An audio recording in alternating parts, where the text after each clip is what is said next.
Puji Tuhan, baik. Terima kasih buat teman-teman yang sudah bergabung ya pada malam hari. Nanti sebentar kita akan berdoa bersama ya.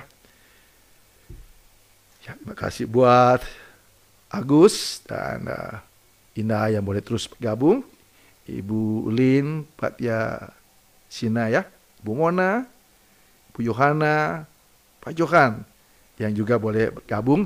Terima kasih buat teman-teman dan baik bagi teman-teman di Facebook ada Ibu Eka, ada Ibu Ayu, Ibu Ruth, Ibu Imelda, Tumurun, Ibu Popi ya. Teman-teman, ya sebentar nanti kita akan berdoa bersama-sama. Ya, tema yang saya boleh angkat pada saat ini sesuai moto dari negara ini, tumbuh dan tangguh. Bagaimana supaya Indonesia tumbuh dan tangguh? Tentu saja bukan hanya sebuah nama. Negara ini bisa bertumbuh dan bisa tangguh karena orang-orang yang tangguh, orang-orang yang mau bekerja bersama-sama. Saat ini di tengah-tengah sukacita kita sekalipun dalam pandemi ini, tapi kita percaya Tuhan sudah menuntun negara ini. Ada begitu banyak prediksi bahwa nanti tanggal 17 Agustus terjadi keributan dan lain-lain. Dan kalau sampai saat ini tetap tenang, kita percaya karena Tuhan yang menghalau semua itu. Dan firman Tuhan dalam Filipi 4 ayat yang ke-13 itu seharusnya menjadi pedoman kita umat Tuhan di negara ini. Segala perkara dapat kita tanggung di dalam Tuhan yang memberikan kekuatan kepada setiap kita. Bapak Ibu, saudaraku yang dikasih dalam Tuhan kita Yesus Kristus, bagaimana supaya bangsa ini bisa tumbuh dan menjadi bangsa yang tangguh? Yang pertama-tama kita harus menyadari bahwa negara Indonesia ini milik Tuhan. Mazmur 24 ayat yang pertama dikatakan bahwa dunia dan segala isinya itu milik Tuhan. Artinya, Indonesia adalah milik Tuhan. Kembali saya sampaikan ini supaya kita memahami bahwa negara ini punya Tuhan. Negara ini bukan punya kelompok manapun, kelompok agama manapun, kelompok suku manapun. Negara ini milik Tuhan. Jadi kalau ada kelompok yang merasa ingin memiliki bangsa ini, dia akan berurusan dengan Tuhan. Jadi yang penting adalah kita yang memahami kebenaran firman Tuhan harus dekat dengan Tuhan. Firman Tuhan katakan segala perkara dapat kita tangguh, bahkan roh yang ada dalam diri kita lebih besar dari kuasa apapun. Mungkin kita mulai melihat bagaimana kelompok apa yang terjadi di Afghanistan itu kita mengklaim tidak mungkin terjadi di sini. Karena kita percaya bahwa kita punya Tuhan yang luar biasa.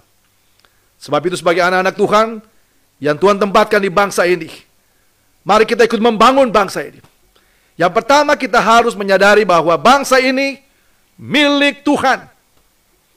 Jangan sekali-kali kita obok-obok bangsa ini, merusak bangsa ini, akan berurusan dengan Tuhan.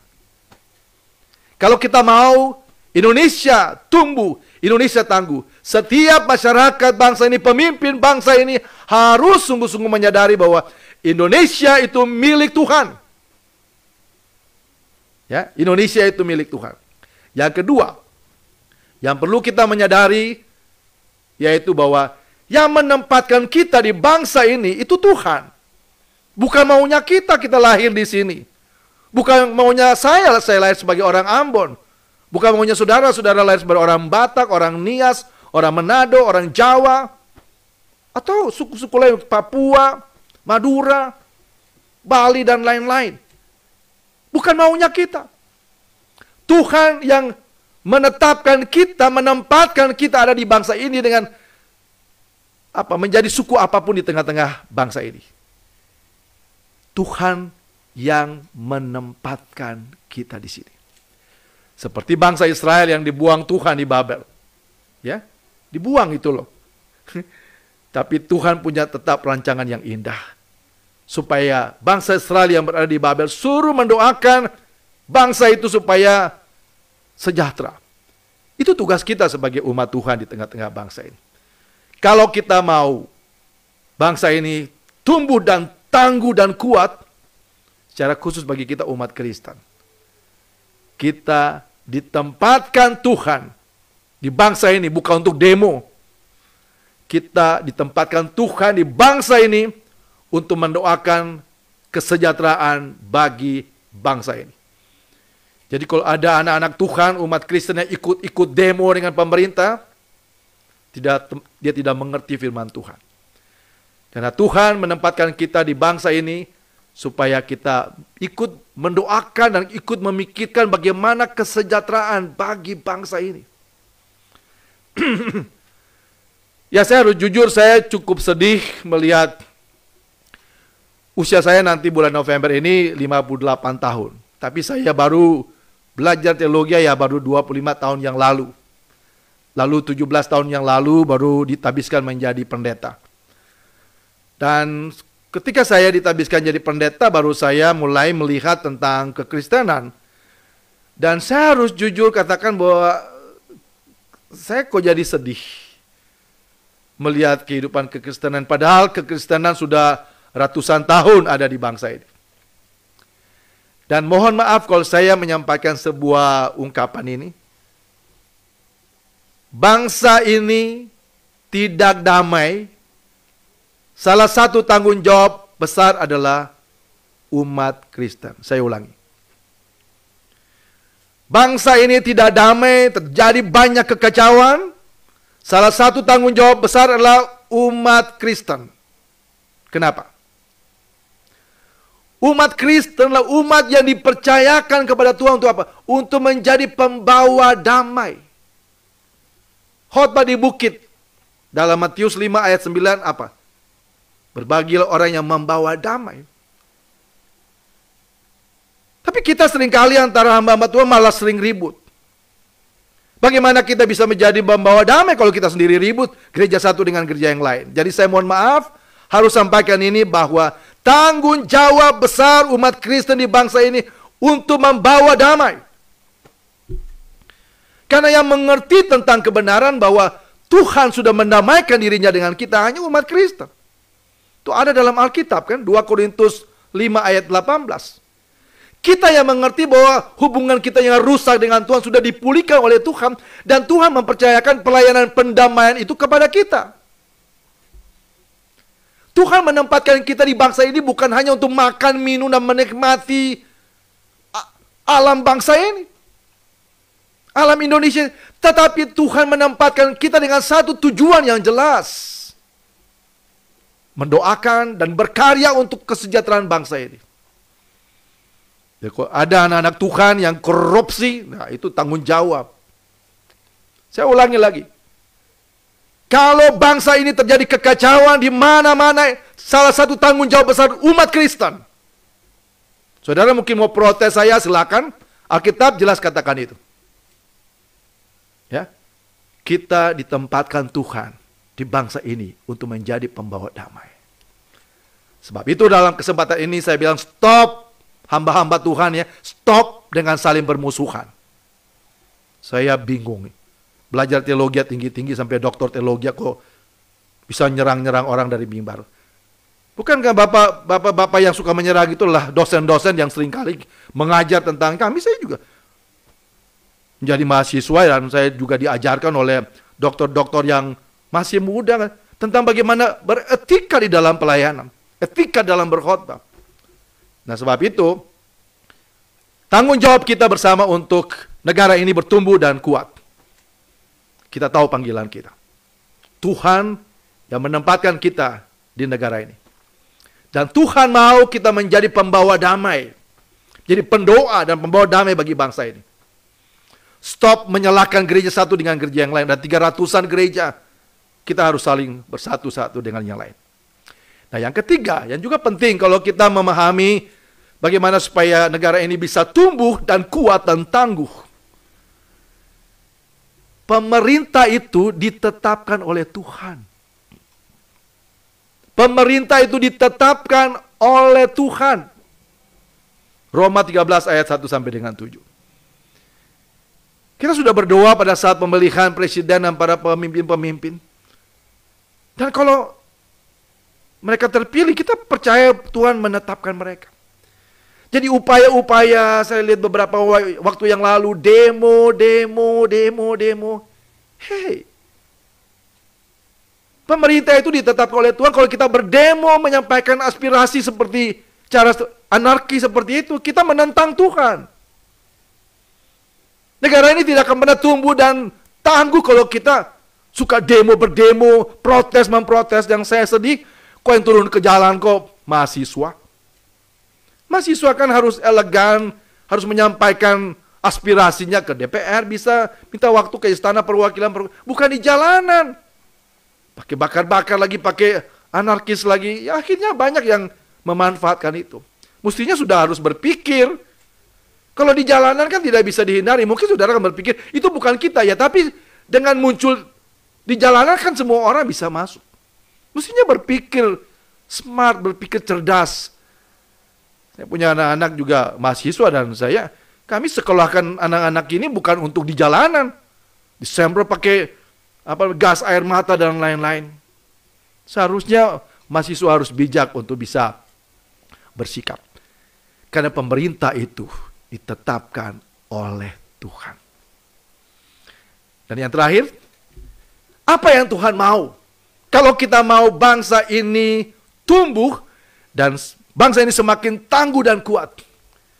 Mazmur 133 ayat 1-3 berkata apa? Sungguh alangkah baik dan indahnya bila saudara-saudara hidup rukun. Maka apa? Berkat-berkat Tuhan. Berkat-berkat Tuhan. Jadi jangan mimpi negara ini akan diberkati Tuhan kalau kita ribut satu dengan yang lain, hamba Tuhan ribut satu dengan yang lain, kelompok ini ribut satu dengan yang lain. Kalau kita mau bangsa ini, jangan salahkan presiden, jangan salahkan pemimpin kalau kita sendiri masyarakat tidak bisa mendukung. Saya sangat yakin kalau setiap masyarakat, pemimpin memahami 4 hal ini, bangsa ini akan tumbuh dan kuat dan tangguh. Kenapa? Karena kalau kita taat kepada Tuhan, Tuhan pasti berkati. Jadi yang pertama, kita harus menyadari bahwa bangsa ini milik Tuhan. Jangan berupaya untuk menguasai bangsa ini. Karena kelompok mayoritas lah, kelompok apalah itu. Jangan coba-coba untuk melakukan itu. Bangsa ini milik Tuhan. Bukan milik siapa-siapa. Yang kedua, semua orang, apapun sukunya, apapun agamanya, Tuhan yang menempatkan kita. Jangan protes. Orang mau bangun di gedung ibadah di sana dilarang, bangun ini. Siapa kita? Tuhan yang menempatkan mereka, kalau saudara menentang. Ya, kenapa banyak masalah tengah-tengah bangsa ini? Karena masyarakatnya seperti itu. Saling menyerang, menentang satu dengan yang lain. Orang mau bangun gedung ibadah, tidak boleh, jangan ada gedung ibadah. Hei, bangsa ini merdeka. Kita harus bebas juga untuk beribadah. Kecuali kita mengacaukan orang. Bangsa ini milik Tuhan. Dan Tuhan yang menempatkan kita. Apapun agamanya, apapun sukunya, kita harus saling menghargai. Yang ketiga, kalau kita mau bangsa ini tumbuh dan kuat tangguh, kita harus menghargai bahwa pemerintah itu ditetapkan oleh Tuhan. Pemerintah itu ditetapkan oleh Tuhan. Ya. Sebab itu, jangan sekali-kali kita memberontak terhadap pemerintah. Ya, kalau katakanlah pemerintah buat salah, ada cara-caranya. Ada banyak hamba-hamba Tuhan yang kita boleh utus dari hamba-hamba Allah, dari berbagai agama. Kita boleh ajak bicara. Jadi bukan dengan cara berdemo. Saya menghimbau adik-adik mahasiswa, ayo bijaklah berpikir. Saudara tidak diajarkan untuk di jalanan kan? Saudara diajarkan di kampus juga di ruang AC lagi kan, di tempat yang baik. Kenapa mesti menyampaikan aspirasinya di jalanan? Dan yang keempat yang harus kita lakukan untuk kita boleh bersama-sama membangun bangsa ini menjadi bangsa yang tumbuh dan tangguh. Tidak ada jalan lain. Kita harus hidup rukun. Kita harus saling menghargai. Kita harus saling menerima dari berbagai suku apapun, dari berbagai agama manapun. Jangan berpikir kalau kita berada di satu kelompok itu mayoritas lalu kita menentang orang-orang yang minoritas tidak boleh datang di situ. Hei, negara ini milik Tuhan. Tuhan mau kita hidup rukun. Dan kembali saya ingatkan lagi kepada teman-teman para umat Kristen. Tanggung jawab kedamaian, kesejahteraan di bangsa ini ada di dalam diri setiap umat Kristen. Kalau ada kekacauan, kita harus introspeksi diri. Ada yang salah mungkin dalam kehidupan kita umat Kristen. Karena tugas kita umat Kristen di tengah-tengah bangsa ini untuk membawa damai. Untuk membawa damai dimanapun kita berada. Ya. Roma 12 ayat 18 mengingatkan kita, usahakanlah supaya kita hidup damai dengan semua orang. Semua orang berarti agama apapun, suku apapun. Mungkin kalau daerah saudara tempat adalah mayoritas Kristen, jangan menolak saudara-saudara kita yang mungkin yang non-Kristen. Demikian juga sebaliknya. Karena firman Tuhan katakan, kalau kita hidup rukun, saling mengasihi, maka damai sejahtera Tuhan, berkat-berkat Tuhan akan mengalir. Empat hal ini saja yang kalau kita lakukan dalam kehidupan kita, saya percaya bahwa negara ini akan tumbuh. Negara ini akan kuat. Yang pertama, ingat, negara ini milik Tuhan. Yang kedua, kita semua ditempatkan Tuhan, bukan maunya kita. Yang ketiga, hargailah pemerintah, karena pemerintah adalah pemerintah ditetapkan oleh Tuhan. Dan yang keempat, mari kita hidup rukun. Dan secara khusus bagi kita umat Kristen, hidup damai dengan semua orang. Dan dimulai dari kita, jangan saling menyerang gereja satu dengan gereja yang lain. Jangan saling menyerang hamba Tuhan satu dengan hamba Tuhan yang lain. Itu merusak kedamaian dalam persekutuan Kristen dan juga merusak kedamaian di dalam masyarakat. Mari kita sama-sama berdoa untuk mendukung pemerintah. Karena perjalanan ini masih panjang ke depan. Hari-hari ini akan kita lalui bersama-sama dengan Tuhan. Dan kita percaya bersama Tuhan kita akan cakap menanggung segala perkara. Kita mendukung pemerintah supaya negara ini semakin bertumbuh, semakin kuat, dan semakin tangguh. Tuhan Yesus memberkati kita semua. Dirgahayu Republik Indonesia yang ke-76, Tuhan memberkati senantiasa. Amin. Pada syukur kita, saya ingin menyanyikan sebuah pujian yang pernah dinyanyikan oleh Bung Harvey Oloholo. Lagu ini pernah mewakili Indonesia untuk kontes penyanyi internasional di Tokyo, dan Bung Harvey mendapat sebuah penghargaan melalui lagu ini. Dan mengakhiri pertemuan kita pada saat ini, saya ingin menyanyikan pujian ini. Sorry. Hari-hari terus berlalu, tiada pernah berhenti.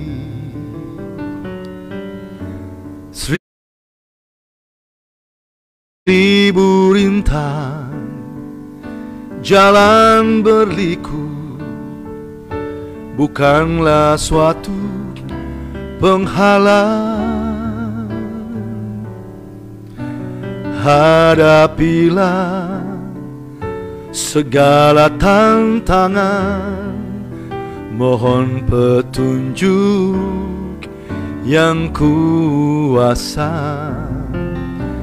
Ciptakanlah kerukunan bangsa, kobarkanlah dalam dada semangat jiwa Pancasila.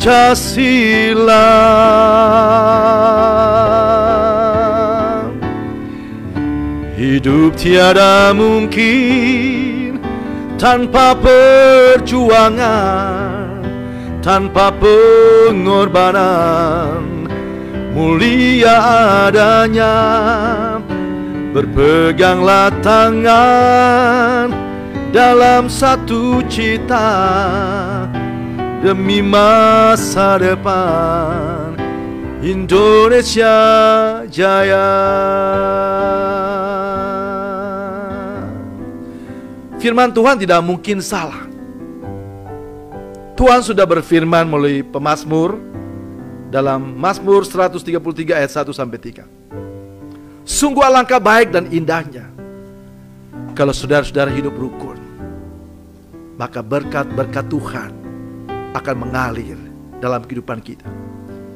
Kalau semua masyarakat Indonesia dari Sabang sampai Merauke saling mengasihi, hidup rukun, tanpa membeda-bedakan suku, tanpa membeda-bedakan agama, saya percaya dalam nama Tuhan Yesus, negara ini pasti diberkati Tuhan.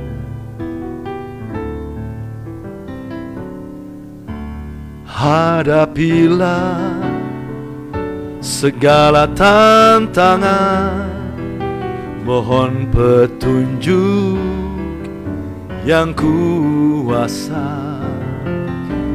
Ciptakanlah kerukunan bangsa,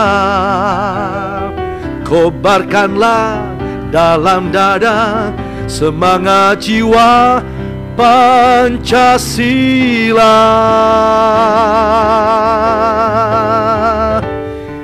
Hidup tiada mungkin tanpa perjuangan, tanpa pengorbanan. Mulia adanya, berpeganglah tangan dalam satu cita demi masa depan Indonesia Jaya. Oh, hidup tiada mungkin tanpa perjuangan, tanpa pengorbanan. Mulia adanya, berpeganglah tangan dalam satu cita demi masa depan Indonesia Jaya, demi masa depan Indonesia Jaya.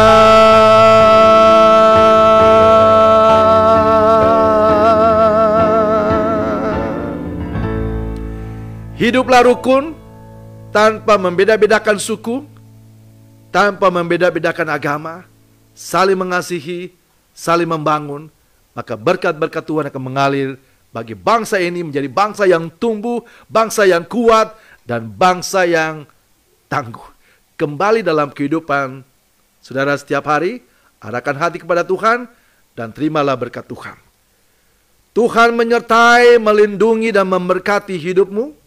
Tuhan menyertai, melindungi, dan memberkati keluargamu, anak-anak cucumu. Tuhan memberkati pekerjaanmu.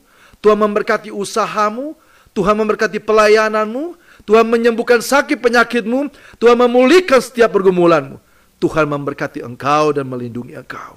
Tuhan menyinari engkau dengan wajahnya dan memberi engkau kasih karunia. Tuhan menghadapkan wajahnya kepadamu dan berikan kepadamu damai sejahtera. Dalam nama Tuhan Yesus, terimalah berkat ini. Amin.